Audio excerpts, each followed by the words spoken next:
శ్రీ ఆనందాశ్రమంలో సామూహిక వరలక్ష్మి వ్రతం ఘనంగా నిర్వహించారు. పురోహితులు వినకొండ కడియాల ఆంజనేయ శాస్త్రి గారు శాస్త్రోక్తంగా నిర్వహించారు. ఉదయం 9 గంటల నుండి గణపతి పూజ, కలస పూజ, శ్రీ వరలక్ష్మి అష్టోత్తర శతనామావళి పూజ, శ్రీ వరలక్ష్మి కథలు వివరించారు. తదనంతరం మహా నైవేద్యాలు సమర్పించారు. వ్రతంలో పాల్గొన్న మహిళా భక్తులు ఒకరికొకరు వాయినాలు ఇచ్చిపుచ్చుకున్నారు. తదనంతరం మహిళలు సామూహిక హారతలు ఇచ్చారు. ఈ కార్యక్రమంలో విశ్వ హిందూ పరిషత్ జిల్లా ఉపాధ్యక్షులు నల్లా వెంకటరెడ్డి, ప్రఖండ అధ్యక్షురాలు మంచా మీనాకుమారి, గ్రామాల నుండి అధిక సంఖ్యలో భక్తులు పాల్గొన్నారు. అనంతరం వచ్చిన భక్తులకు శ్రీ భైరవానంద స్వామి తీర్థ ప్రసాదాలు, అన్నప్రసాద వితరణ కార్యక్రమాన్ని నిర్వహించారు.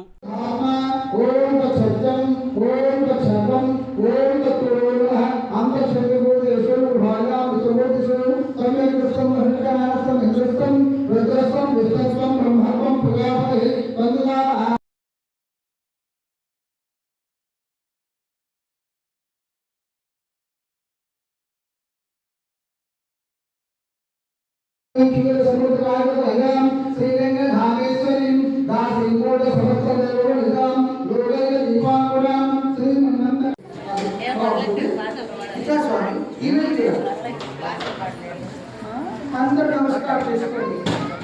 నేను కూడా అక్కడ కూర్చుంటే బాగుండు, నేను కూడా అక్కడ కూర్చుంటే బాగుండు. 2 నెలలు ఎక్స్ట్రా మీ దగ్గర కట్టుకొని ఉంటే దగ్గర పెట్టుకోండి, దాంట్లో వేయబాకండి. అవసరమైనప్పుడే పట్టుకోండి. ఇక్కడ అమ్మవారికి ఇస్తాము, పట్టుకోండి. వాళ్ళకి చూపించిన తర్వాత అక్కడి నుంచి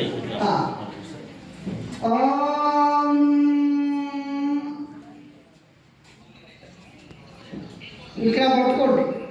అది సమర్పయామి.